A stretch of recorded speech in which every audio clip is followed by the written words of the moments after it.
Hey, Slick Talkers, thank you so much for tuning into this podcast. And I know that if you love this show, you'll also love my morning show called Good Morning Hospitality with my co-hosts Michael Golden and Brandy Canali, as we spend 30 minutes every Monday morning to dive into the industry's top latest news and trending topics. So go check it out on wherever you find your podcasts at Good Morning Hospitality. And you can live stream with us on Monday mornings on LinkedIn, Twitter, Facebook, and of course, YouTube. Now, I hope you enjoy this episode. Hospitality, I think, is really all about the guest experience. For me, it starts right from offering the best booking experience to my guests, as well as the best price offering available, the best stay experience when they're at my vacation rentals, and the best departure experience, so that they're really on that happiness high when they leave me, and then they become advocates for my business. Guest experience to me is like total hospitality. Yeah.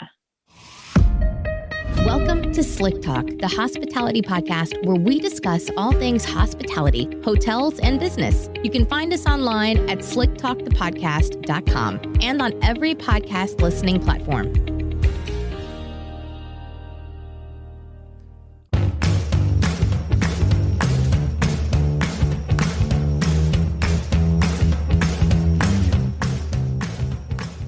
What's up, all my Slick Talkers? This episode is brought to you by my friends at Hostfully. Now, these are the days where enough is enough with managing multiple calendars for your properties in order just to make sure you don't get double booked. And not having a website for your guests to get to know your story and book direct? You can stop stressing, at least a little bit, and check out my friends at Hostfully. Hostfully was created by hosts for hosts, and they understand the importance of centralizing operations, inboxes, calendars, and of course, keeping up with the times and the industry data. You can go to hostfully.com, use my code SlickTalk20 to get access to their digital guidebooks and their property management software. I use them as well, and I love the simplicity of their product. Now, I hope you enjoyed this episode of Slick Talk, the hospitality podcast. Now sit back and enjoy.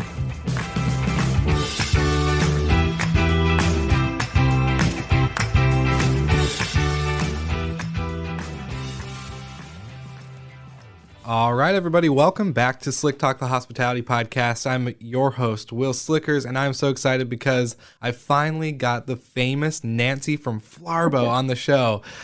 So for anyone who doesn't know what Flarbo is a niche regional listing site called Florida Rental by Owners, or also known as Flarbo. And Nancy is one of the co-founders. So Nancy, I'm so excited to have you on. As we were just kind of discussing, it's been about, almost a year in the making to finally get on the podcast. Thanks so much. I know, I'm totally pumped because I see you elsewhere in the industry since then. I'm like, oh my gosh, he's doing this, he's doing that. So yeah, I'm finally connecting with Will. I'm so excited to be here. Thanks for having me. Yeah, of course. No, and for all the listeners, I think April, May last year, I was on COVID orders. And the last time we talked was on a cell phone call, and we were talking about a podcast, and it was just really crazy time, I think, for everybody, right? You had all the restrictions on lockdown stuff with Florida in the beginning, which definitely impacted Flarbo. I was away and working in a hotel room while also doing all the testing sites. So it was just craziness. And now finally we're here. So Nancy, I really want to dive into your story because ever since we've connected, we actually mutually connected through the Book Direct show with Damien Sheridan. So let's just hear your story. I want to hear where did you start in the industry and how'd you get to where you are with Flarbo and what you do? Yeah. So, I mean, it started a long time ago, way back in 2010 or 11 and during the recession. So for me, I was a director in a company that was going through the recession, having a really hard time, bankruptcy protection. They gave me a golden parachute to get out. So it was like, get out now while the going's good. So I did. And I said to my husband one day, let's take our savings and let's go invest in some real estate in Florida. It just seemed like the perfect opportunity, the perfect storm. And we did that with our friends. And it was just this opportunity that just opened my eyes to a whole new world. And it's a lot like that for so many people, right? Accidental hosts. Yeah. And it was just grew from there. So we have several properties now down there, and it's just flourishing like crazy. I love what I do. I have a huge passion for it. And I love the guest experience, obviously. And it just grew from there, and just trying to get to be the best host I could. And then that just turned into something completely different, which is the Flarbo booking platform. So that's like this next phase, I guess, for us. Yeah. Well, I was gonna say, so did Flarbo really come from like the challenges of being a host, where you just like, okay, maybe there was something with an OTA or lack of control or lack of transparency. Is that kind of what was the birth of Flarbo? Yeah, you hit it on the bullseye for sure. It was, for me, it was control. And it was just a situation where, okay, I don't want to just be on one platform, which was VRBO at the time, or HomeAway. I guess it was the HomeAway bundle. And I just saw that there was this opportunity for disaster. If something happened with this one platform, and I was screwed, basically. And this was my livelihood, and this was our savings. So I couldn't let that happen. So that was the really big reason. And then also the changes that had happened over the years as, they became a public company, and there was just more and more restrictions on everything that we were trying to do, restrictions on communication with the guests, because I used to have a really good closing funnel pipeline where I could send my guests to my insider guide and my website, which had really lush videos and photos and a lot more information that can be fit onto a listing site. And for that reason, I could close a lot more sales. So when they restricted that, and then they started restricting more and more with the cancellation policies, which didn't fit in with my cancellation policies, because I have a guest that books a lot further in advance, usually a year. And how I wanted to take my funds and the refund policies and things like that. So that in association with Expedia gobbling up everything that was out there practically. I mean, it just was an explosion of competition. So my performance was decreasing constantly on this OTA, and I had to do something about it. So that's when we got together with Michelle Totino. She's my co-founder of Flarbo with me. And we thought, screw it, quite frankly, we've got to do something, or, this is going to end in disaster. So we decided that we were going to go the entire state of Florida, because just our little island was not enough to sustain how much work was needed to get put into it to get it done. And that is where we started with Flarbo several years ago. So, and then it's just grown ever since. Yeah, so it's exciting. It's really exciting. And so before we get into Flarbo and what it is and like all the work that goes into the back end, I want to know, what were like the biggest lessons for yourself being a host and a property manager, and then working your way through the years of guest check-ins, check-outs, going through main OTAs, like Vrbo and Expedia and all these other, channels that have, some kind of reference to short-term rentals. What were some of the biggest learnings that you grew your business to then be like, okay, I'm going to let this run as it is, and I'm going to go take on this adventure? Yeah. So again, it kind of goes back to the control issue. So the less control that I was experiencing as a host, the less performance and the lower the ROI. And I don't like losing money. So I'm not sure many people do. So that in association with, what we mentioned earlier about the OTAs changing their rules. And then initially when we did start renting out our home, we started with the property manager, and the property manager really didn't believe in our product of the location of where it was. And they were not producing for us. We were outperforming them in terms of, we were also like co-hosting, so to speak, and trying to gain sales and close sales to get more bookings. And we were outpacing our property manager constantly. So it was a situation where they were getting ticked off and they were trying to fire us. So we went to another property manager, and it was the same scenario where they were unable to keep the quality of guest experience that we wanted to keep all the way through the guest experience. So we felt, again, we had to take a little bit more control. So then we went in alone. And then that was our direct booking, start of our direct booking journey.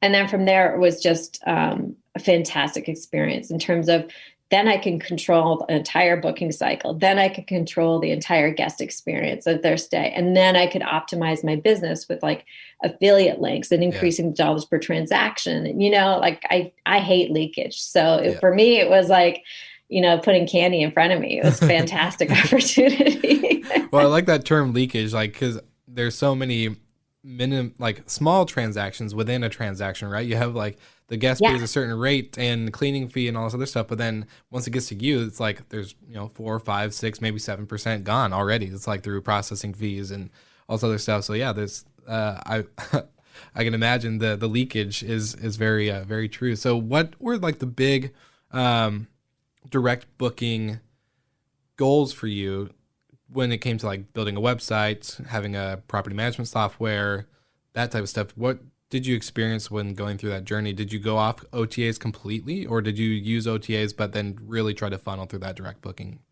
So I'm totally honest. I still have one OTA that I use, and that's part of my bookings, not a lot of bookings. And usually I'm booking about 62% direct. Okay. Awesome. And then I only keep the OTA around just a little bit. I'm trying to turn it off. Actually, I was going to turn it off for one of my properties because I'm pretty confident I could book it out. But then I got scared when a host told me, oh, they're going to only commission if you don't keep your subscription.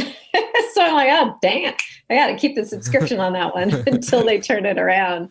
Because this is Verbo, that's what I heard in the wind. I haven't substantiated it, but yeah, that's what they're going for, commission only. So for us, it was, really I went with my own website first while I still had the property manager and while I still had the OTA.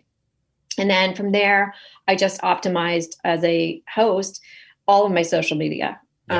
So I have, a Facebook page that's probably really sad as of today because I'm so busy, but it's got 25,000 followers. Wow.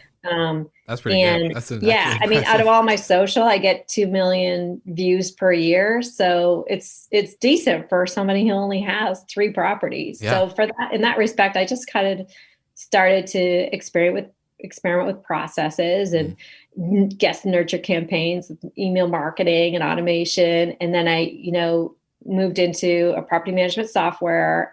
Owner reservations was a really good start for me. They did everything I needed them to do. They synced with QuickBooks. So, I mean, there's a lot of really great software out there that I did implement into my core hosting experience. Same thing with Your Welcome tablet. It's great in the house. I love it.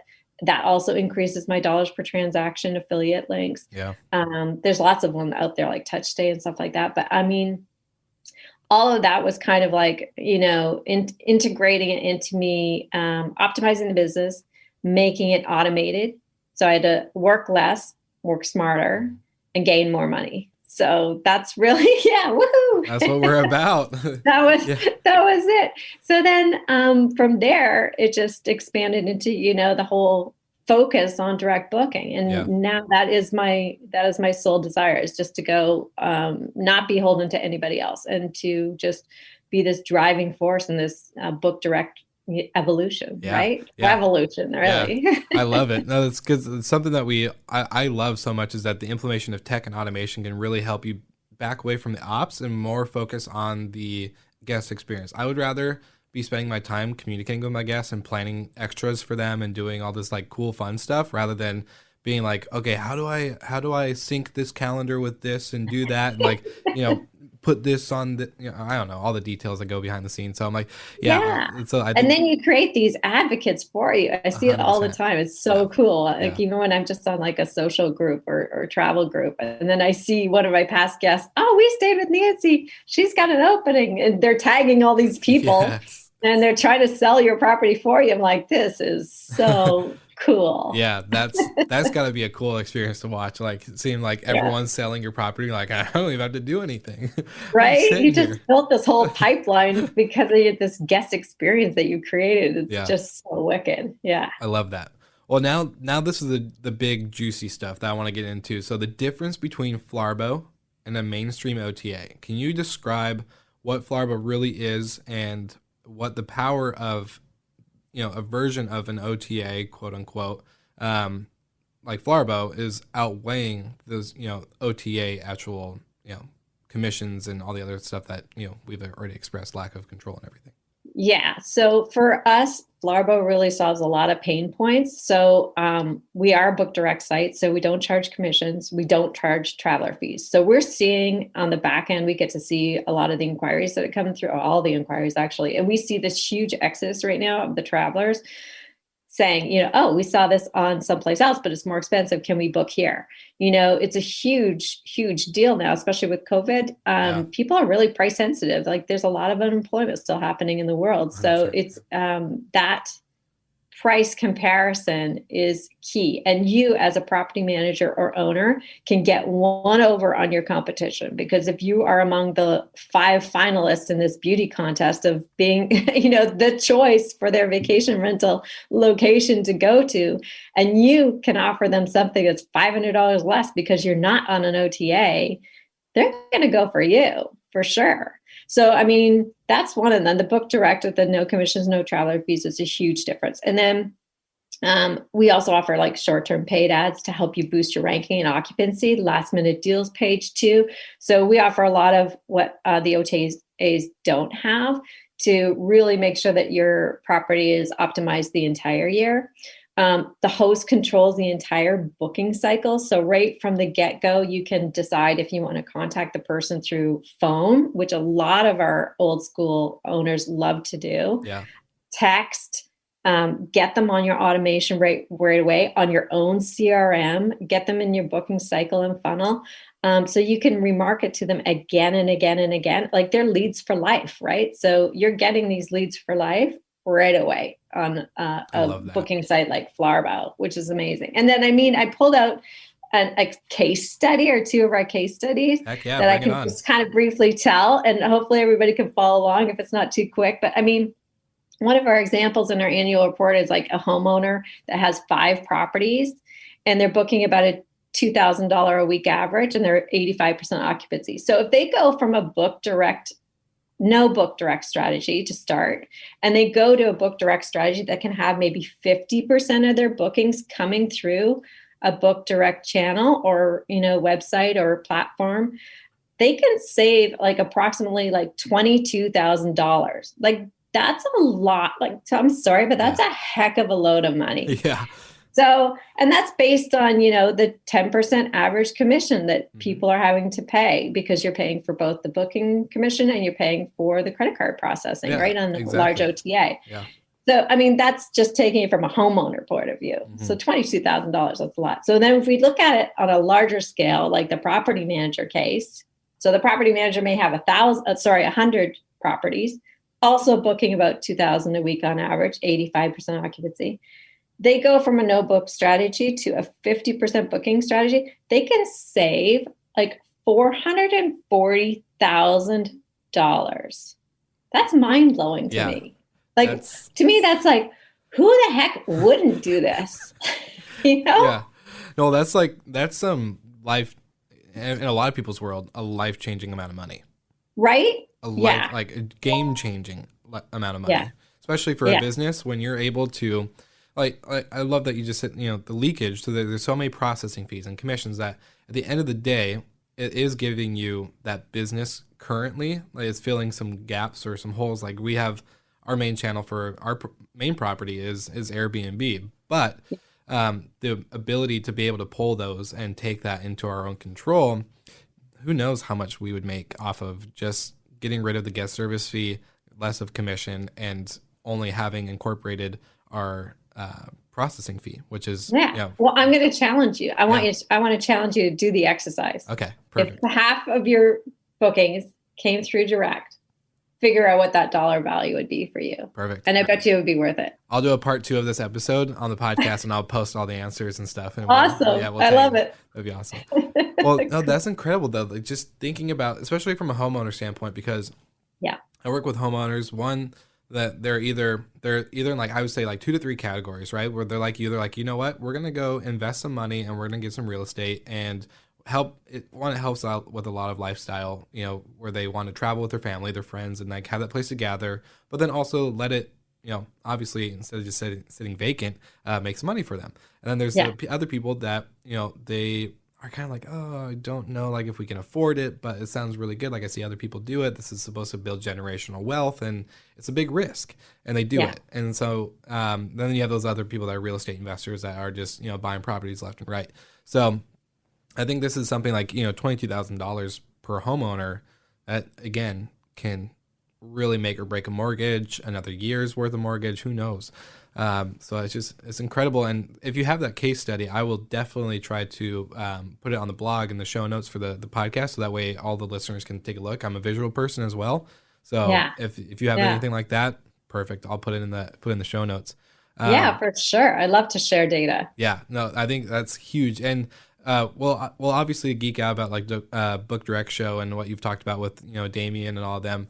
And Heather Bayer, who is all 100% direct bookings now. So it's just crazy, all this stuff that's going on.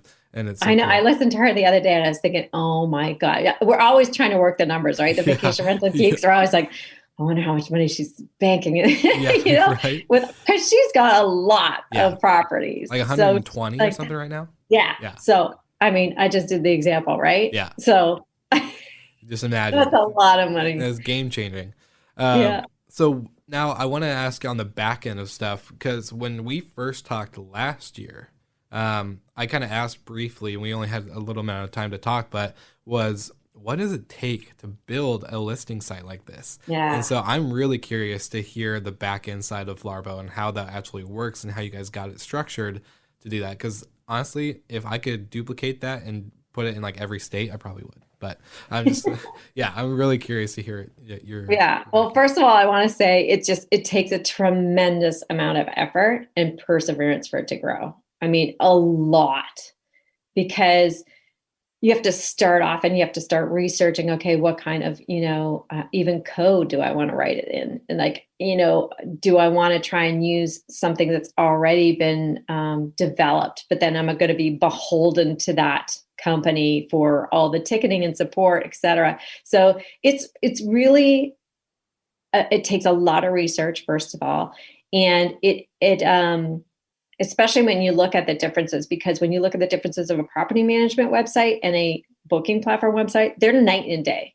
So they may look the same on the front end, but certainly on the back end, they're completely different, because you've got multiple users, yes, but you've got a completely different email situation going on in the back, where you're allowing the owner to email back and forth with the traveler.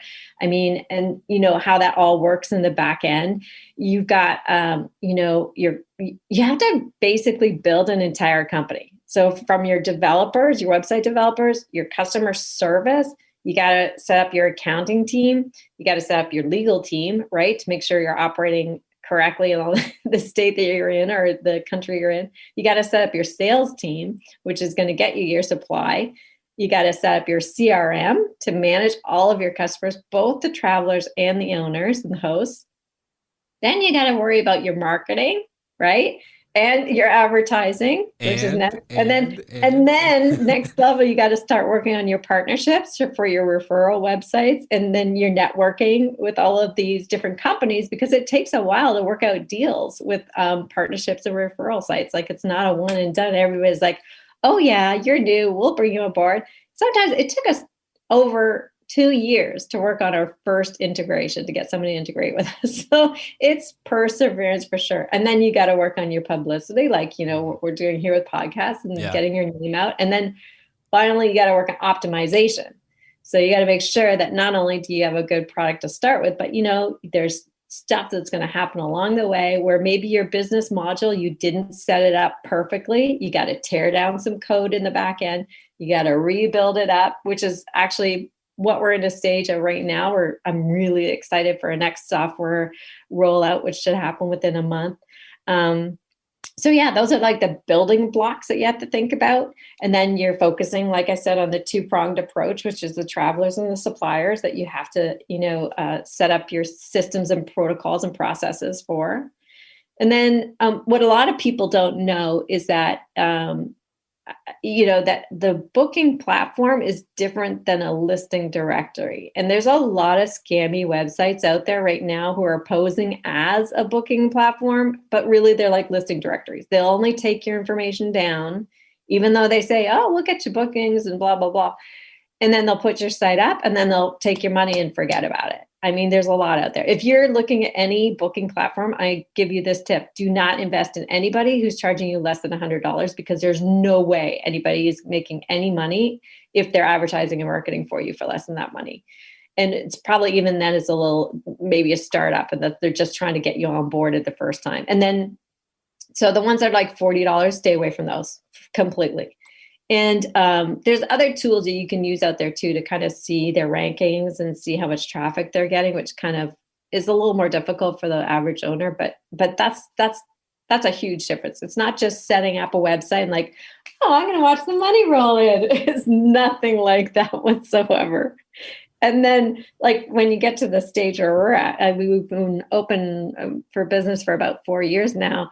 Like, scaling up is fun, but you still have to research a lot of like software, finding out what you need at this stage that you're in as a company, and what kind of modules you need to bring in to optimize your business and improve and provide a great product and manage your sales and all that kind of stuff. So gosh, that was a mouthful. But anyway. I was gonna say, how do you basic?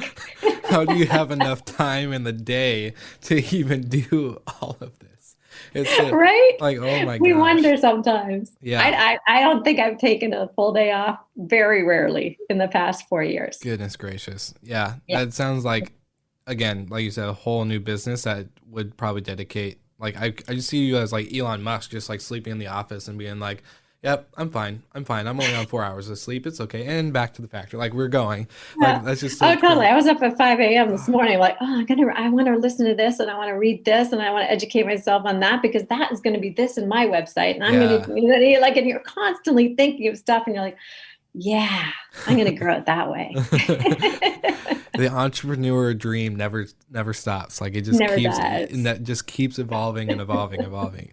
Gosh, that's so crazy. Well, so speaking of evolving, what has COVID done in order for you guys and your business to continue to evolve? I'm just probably, because in the beginning, we talked a year ago, and it was just like, whoa, it was scary. It was super scary back then when we were like, the state of Florida was closed down for a good 2.5 months, I think it was, for vacation rentals. So at that time, everybody was panicking. All of our suppliers are what I call my suppliers, which are our hosts. They really didn't know what to do. There was a multiple level of executive orders coming out, from the state level to the municipal level, and then the county was getting involved, and it was just a hodgepodge. And because we're so fragmented, because there's like, I don't even know how many, like hundreds of thousands of vacation rental hosts and property managers in Florida, it was just super fragmented. So what we realized at that point, we took a step back and said, okay, what can we do as a booking platform to help our Florida hosts? So really, there was a lack of knowledge on the government resources and how to safely operate. So we were the first Florida booking platform to get in contact with Florida Vacation Rental Managers Association. We now sponsor all of our members to join them for free, which is great, because we really recognize that we've got to help our owners really understand and help navigate to safely operate, so we keep a good name in the community as well, right? And keep everybody following the rules. Yeah. So this helped us streamline our efforts to safely reopen, and because the hotels were still open the entire time, we really needed to fight to get there. And we worked really closely together to not only advocate, but also to educate our local governments. Like, a lot of our local government officials, county level, didn't even know we had a professional Florida business license to operate. So we really had a lot of education and a lot of hand-holding with our government officials to understand our business, understand that we're a professional business, more so than what it used to be with a mom and pop idea. And, and now it's booming. So nobody wants to be on a cruise line, which is a huge industry in Florida. Nobody wants to be in a busy hotel or resort. So we've got a huge demand right now. Like, it was just a surge like we didn't expect. And it was fantastic in the end. After a really scary start, it was fantastic in the end. Well, I was going to say, that's like, again, another whole episode, another conversation, like with, Dave Kraus from Rent Responsibly and Dana. And like, we've talked about regulations and, rent responsibly and what that looks like, and how do you get your advocacy, efforts to, that's a whole another advocacy alone on top of Flarbo and everything you just described is a job, like that's a full position. Yeah. So I think it's just, that stuff I don't even want to know like all the details in the beginning because I'm just exhausted thinking about all the conversations that we're probably going through, your inbox and through all the phone calls and the government officials and Oh my handholding. God, petitions Yeah. being signed and phone calls being done. And here's a great template to follow it. Oh my gosh. People were saying, oh, COVID, you must be doing nothing. I'm like, oh my God. Yeah. I don't think I've ever worked harder in my entire life. Yeah. Well, because it's like the sink or swim aspect comes in, and when you have to swim because you can't see land forever. Like all you see is ocean, and you are just swimming and swimming and swimming, and it's not easy to keep your head above water. And that's why I love this episode and was really like excited to have you on, because I think the community aspect that you pointed out, this gives you a great name in the community. This is an educational. We as an industry, that's the one thing I always geeked out about is, how do we bridge the gap between hotels and vacation rentals? And the hotels think that we're very unprofessional, not me or us exactly, but, short-term rentals, they think of that mom pop, scenario where it's not professionally cleaned. It's, very, it's whatever. But then the vacation rental side is very much so, no, we are professional. We do have really great cleaning standards. We actually have really professional, we understand the industry. We understand the importance of control of our guest communications and all this other stuff like rate management. And like all this stuff is super important. It's an uphill climb. I think we have some work to do in educating the public, and it's difficult because the OTAs are working hard against that. Yeah. So the OTAs are trying to really make it scary to book directly with somebody. You never know what's the unknown. It's like, oh, we'll protect you. But, really, you're getting a really great service from somebody who's working in the industry directly with the guests, because we want the guests to come back again and again and again. And guess what? When you're in a local community, like where my vacation rentals are, if you get a bad name, it goes like wildfire. Like there's some people that are in our community where a lot of people will say, do not rent with them. But, here's all other great alternatives. So, you really, there's so much education out there now, like you said, with Rent Responsibly, where typical mom and pops who were managing before with no computer savvy, that's not the trend anymore. No. Like we have really evolved like gangbusters that we're totally professional now. So I think exciting times. Yeah. Well, and it's really exciting because it shows the work and effort towards it. I think this is what's going to continue to move the industry forward. And we've all heard, I know you and I are connected with Matt Landau, so like all the stuff that goes into educating the hosts themselves is one full-time job. To then educate the public who may travel or not travel is another one. And then the government is another one. So it's like there's 3 levels of this education tier that at the end of the day is so much work, but it's so worth it because but like you said, there's really good software coming out for a lot of it too. Yes. So not only like, the different forums and things like that and guest the host education, but also, Chris over in, is it Ireland? IPRAC. Yes. So that's an exciting new, like, validating, verifying home ownership and, there's a tool there to verify travelers and things. So there's a lot of great stuff happening now that's really going to help us get to where we need to be. Yeah. I totally agree. And we just partnered up on the show with Safely. So like having something perfect. just like having that tool and resource in our tech stack alone. And then also for, in our community to be able to educate people on what insurance looks like and how you can use it as a tool and as a protection plan. And it helps like owner acquisition. And so it's really good stuff. So we're really excited. So now I have a question for you. For market of Flarbo is really doing well, it sounds like, after all this craziness in the beginning. For Florida, do you think that this concept behind Flarbo could work in other markets? Yes. Yeah, definitely. And it's interesting we talked about Matt Landau because I was listening to his podcast with Carl Shepard, the founder of HomeAway, the other day. And he also mentioned that he sees the future not of the large meta-search OTAs that are out there right now, which are kind of saturating the market, but in the niche sites of the like-minded people he was talking about, that can reach and connect the booking parties. So at Flarbo, we've always really focused hard on like the core of what is unique to the Florida market and the Florida visitor. So that's always what's driven us. So the meta search that we're doing is driven directly for that. So even if you're a niche site that's focusing on, female only travel or, pet friendly travel, there is there is a space for that. Yeah. Absolutely, to be profitable. And then, the large OTAs, like I said, they're just becoming too large, too homogenized. Nobody can stand out. There's way too much competition. I mean, for my own guests, they even have a hard time finding my own homes on the large sites. So they know me. They know what my home looks like. They know where it is, the location. They still can't find it on the OTA. So, so these niche site platforms are really differentiating themselves from the OTAs because, they're not like the big box Walmart type stores. And they offer a much different point of difference. And, the traveler's needs are changing, like we had talked about earlier with the tighter traveler fee issue, so price conscious people are out there. It is growing and they're becoming more savvy. They know that there's a traveler fee. They know which booking sites have it, and they know to actually do a search to try and find and book direct. And then, these people that are doing these niche sites are the area experts. So they can really provide a lot more customer service base. And, with these niche sites as well, you as a host can really get much jettisoned higher in the rankings. So you're seen first. So you have a higher booking conversion.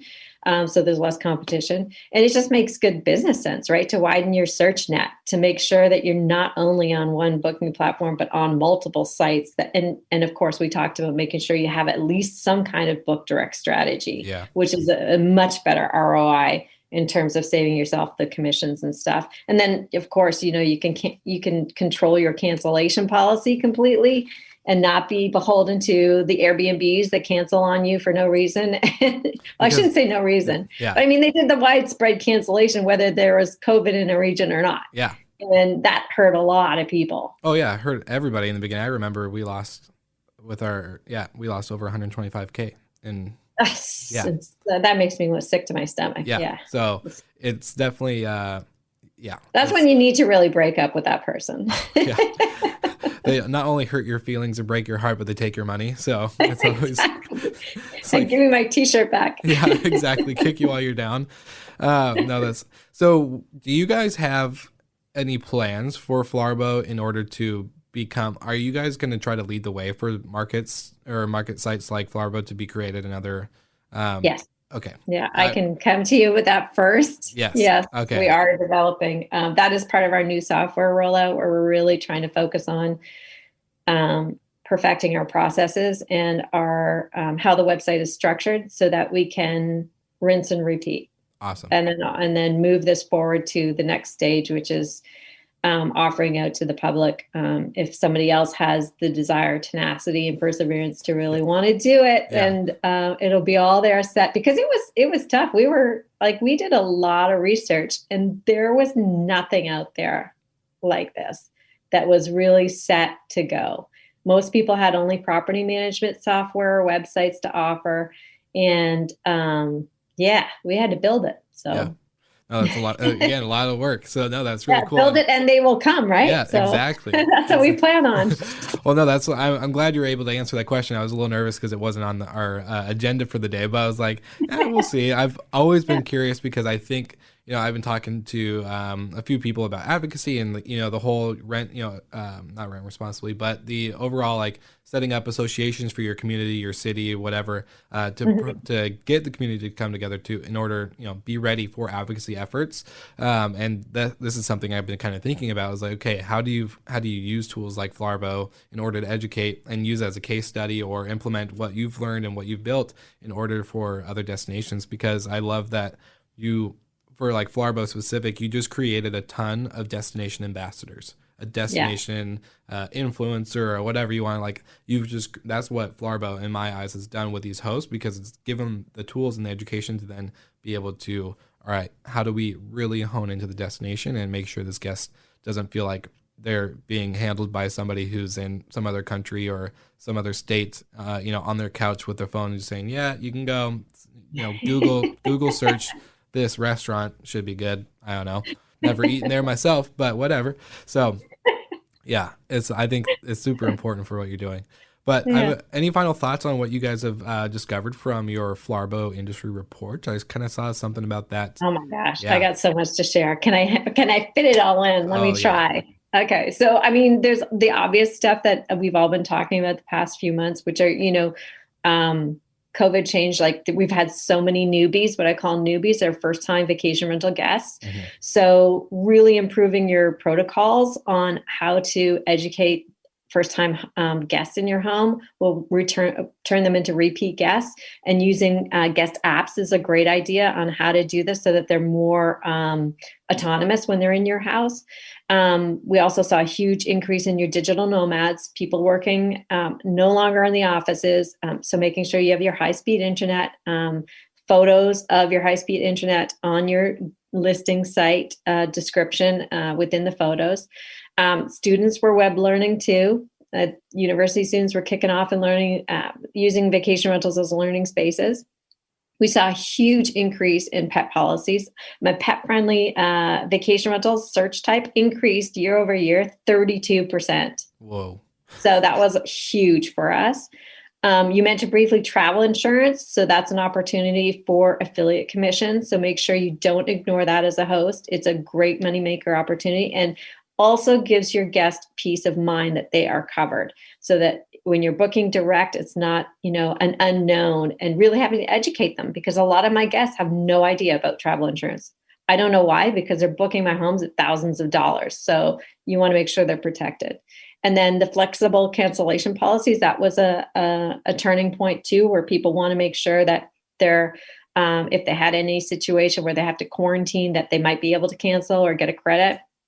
And then technology was huge. It was a game changer this year. So touchless check-in, price comparison aggregators was huge, what we saw, and the cleaning apps and protocols was huge. So now I'll get into a lot of the stats of what we saw, which is the juicy stuff. So we saw a huge surge in the demand. I mentioned it earlier. So year over year, in inquiries, our inquiries increased 60%. Our website traffic increased 73% year over year. And that's including that we were closed for 2 months. And then our inquiries, just taking a look at this year, January and February over last year. I don't have March data yet, unfortunately, because the month is not up. Yeah. But inquiries this year to last year in January, February, 281% increase. That's bananas. That's so insane. Right? So if you don't have, if you're a property manager, get more inventory. Yeah. You need it. Because the demand, I'm telling you right now, we're getting called constantly with our customer service team, and we cannot meet the demand. It's far outpacing our supply. We need more supply chain to meet the demand. Like we're getting way too much travelers and not enough owners. Yeah. The domestic market continues, but we think that we'll still see that change with the vaccinations being rolled out, some kind of vaccination passport, maybe what they're talking about in Europe. So we still see the domestic market strong, but we're going to start seeing that little inching towards international travel, we think, towards the end of the year. And then shorter booking windows, we saw that a lot, where a lot of people are getting fed up in their homes and they're looking for last minute deals, even though there are none to be had because they're all booking out completely at full price. So they're looking last year, our traditional seasons were completely blurred. So fall is traditionally a slower time in Florida. Forget it. It was packed with everybody still working away from offices and web learning. Mm-hmm. So I still see that coming into play this year, maybe not as strong as the schools go back into session, but I still see that will be a trend going forward, because I don't believe everybody is going to go back into the work environments of an office. Mm-hmm. So that's good news. And then midterm stays, we saw that obviously a lot of people have been talking about that, but midterm and long-term stays, we had a 41% increase in that search type. Wow. It's a lot. Yeah. So people are really looking to get away, longer snowbird stays in Florida.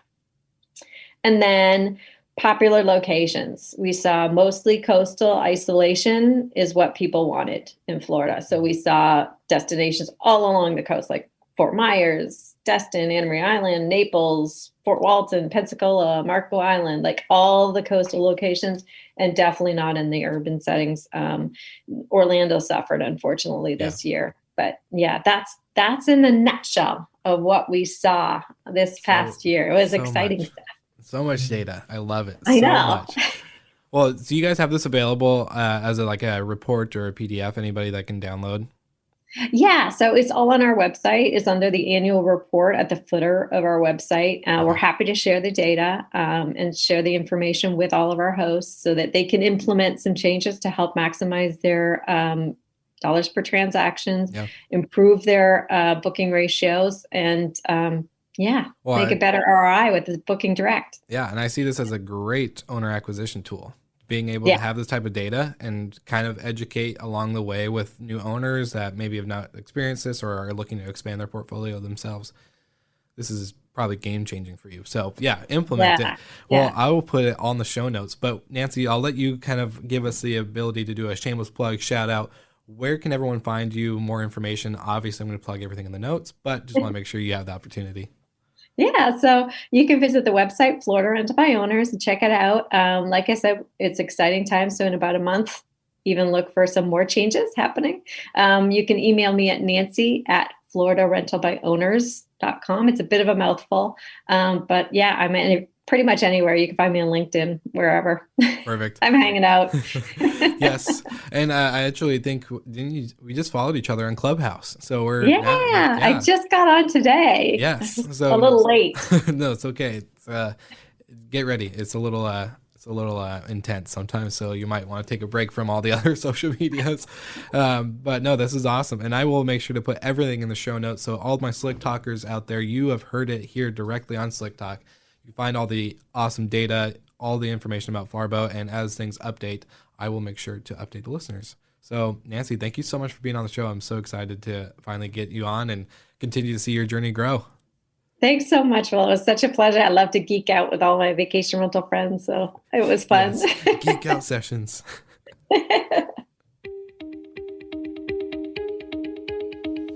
Thank you so much for listening. We love your support and want to provide the best we can to all our listeners. So please find us online, social media, and on Spotify, Apple Podcast, and Google Podcast.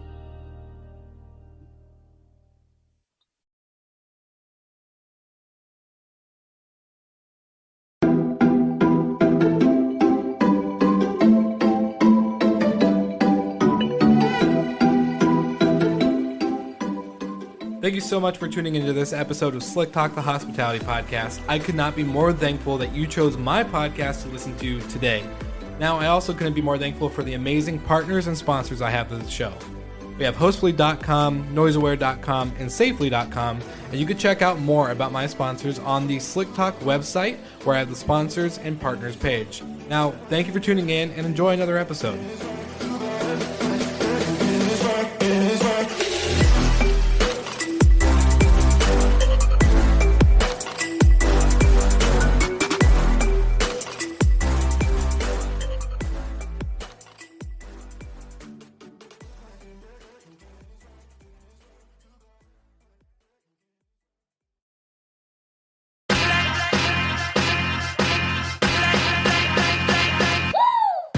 What's up, everybody? If you've gotten this far into the episode of Slick Talk, the Hospitality Podcast, then you are amazing, and thank you so much for tuning in. We want to send you two places really quickly. If you can, check out the show notes and click the hospitality.fm link. Check out all of our other shows on the podcast network. And don't forget, if you have someone that you want to hear on the podcast, then fill out the guest fill out form so that way we can get them on the show. Thank you so much for tuning in, and I hope you enjoy another episode of Slick Talk, the Hospitality Podcast.